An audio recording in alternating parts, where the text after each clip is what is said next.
In 2012, Chicago became the murder capital of the US, but was a rap song to blame? In 2012, the streets of Chicago saw a surge in violence that left the nation in shock. The city recorded more than 500 homicides, surpassing even New York City and Los Angeles. Amidst this turmoil, a new genre of music was taking over the airwaves: drill music. Chief Keef's hit song, Don't Like, had just opened the floodgates, and Lil Durk's Anthem followed suit, becoming a local sensation. But could this song really be the cause of the ongoing war?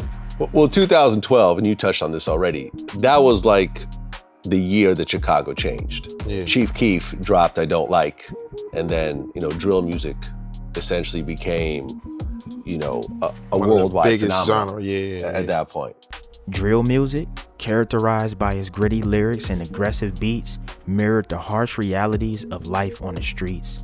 The genre's rise coincided with the significant increase in gang violence, leading some to draw a direct connection. However, the truth is far from complex. Today, we dive into the events of 2012 to uncover how one song could ignite such chaos. Experts and law enforcement were quick to point out that the biggest spike in homicides came early in 2012. The unseasonable warmth that hit Chicago during that period contributed to a staggering 66% increase in the homicide tally compared to the same time in 2011. But there was another factor at play, a factor that some believe intensified the violence. City deadlier than a war zone. Another 9 people were killed in Chicago over the weekend. The number of murders this year alone is already over the 250 mark. That's higher than New York City and more than U.S. troop deaths in Afghanistan. What can be done to stop this kind of violence? These are devastating numbers for the city of Chicago. Rahm Emanuel is blaming a lot of this on the proliferation of the gang violence, and that a lot of that is isolated, he says, in a lot of the poor neighborhoods. Lil Durk's Anthem wasn't just another track. It was a scathing diss aimed at rival gangs. Durk, a black disciple, took direct shots at 2 Gangsta Disciple sets.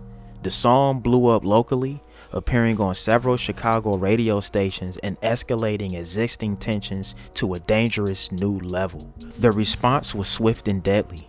Brick Squad member Lil JoJo, a Gangsta Disciple, fired back with 300K, a track that directly dissed Durk and his associates. Were you guys around when Lil JoJo dropped the BDK song? I wasn't there when he dropped it, but I mean, we was definitely around. Hell yeah. Oh yeah, you talking about in that climate? Hell yeah. Oh, yeah, what? yeah, I remember sure. that song changed a lot of things. Like, I used to hang out. Like, some of my homies is BDs. Like, Yeah. you feel me? Yeah, I can show you pictures on that. You For gonna sure. see me at JoJo Day For sure. with smiles. I can show you all them pictures too. You hear me? Hell yeah, it was around that too. Shout out saying them for sure. That's what we is. Yeah, we insane. You hear me? We double C, double G. That made a lot of things hard in the city, bro. Cause like people you used to be cool with, that they started acting weird when that song came out. Like, I remember when like, bro, GDs and BDs used to be the same thing. Like everybody used to be cool with each other. Like once that song dropped, like dropping that song in a city full of BDs and like. That music, I feel like the music was what messed our city up, for sure. The rivalry wasn't just lyrical, it was brutally real.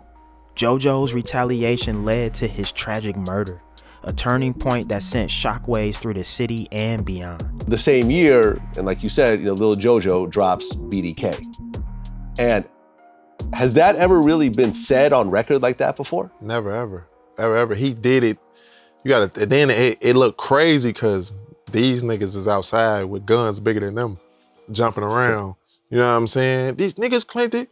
Going, so now to his set of people that like him and don't like Chief Keef, we BDK.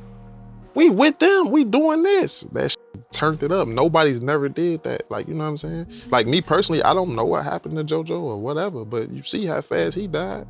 That's not nothing to play with. His own niggas probably could have set that up. You never know. Because you got niggas that's like, oh, he finna make us beef between each other. So, you know what I'm saying? Like, but his mark was left so strong already by him being dead. Now the millions of people that watched his shit as fans of him, like, fuck that, they killed JoJo, I'm JoJo World. They ass could be from Nebraska. They could be from anywhere, don't know what's going on in Chicago.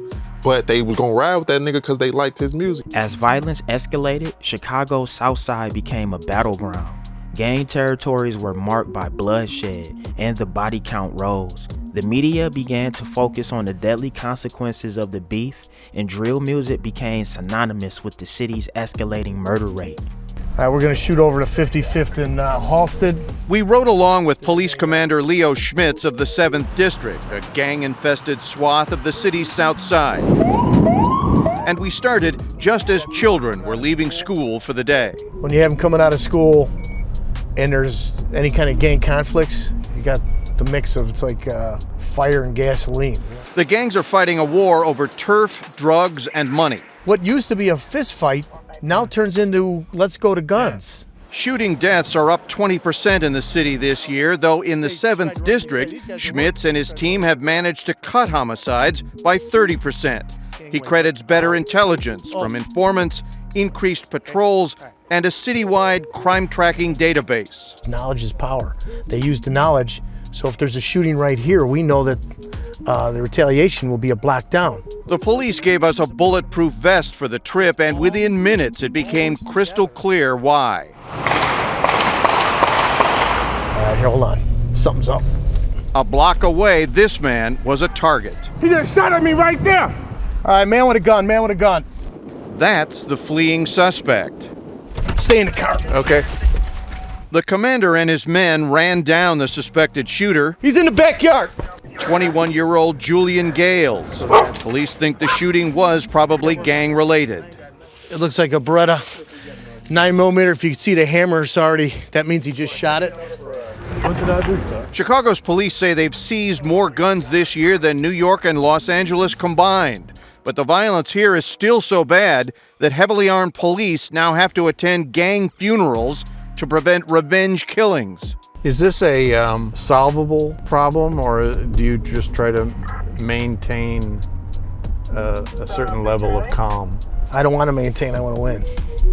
So we're gonna always try to do better than we did before.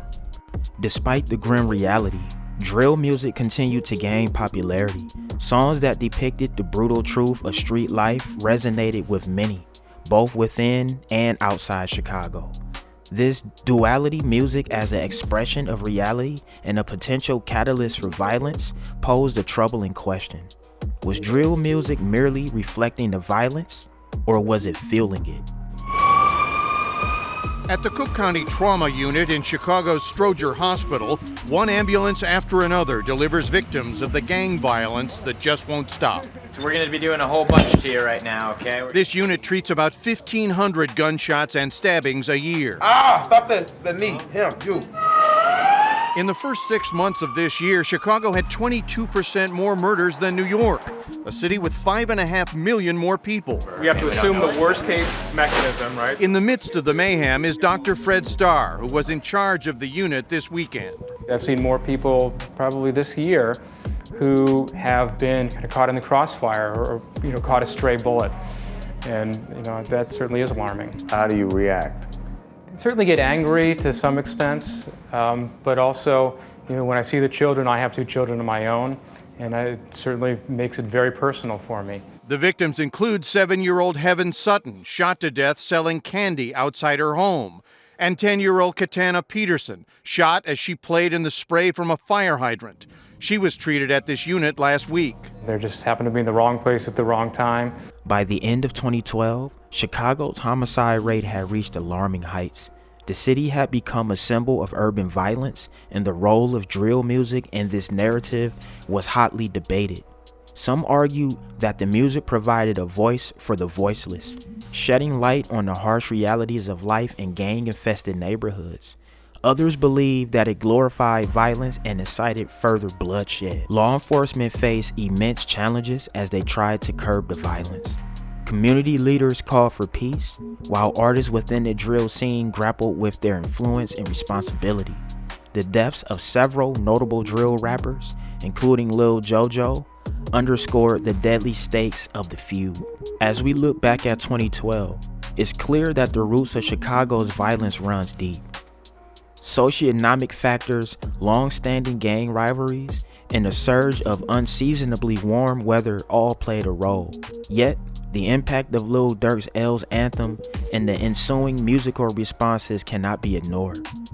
The song served as a flashpoint, igniting tensions that had been simmering for years. Ultimately, the story of Chicago in 2012 is a complex tapestry of music, violence, and community struggle.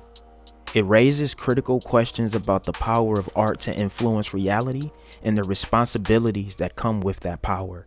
As we continue to grapple with these issues, one thing remains certain: the events of that year have left an indelible mark on the city and the world of music. Alright y'all, that's been the story of Lil Durk with L's Anthem.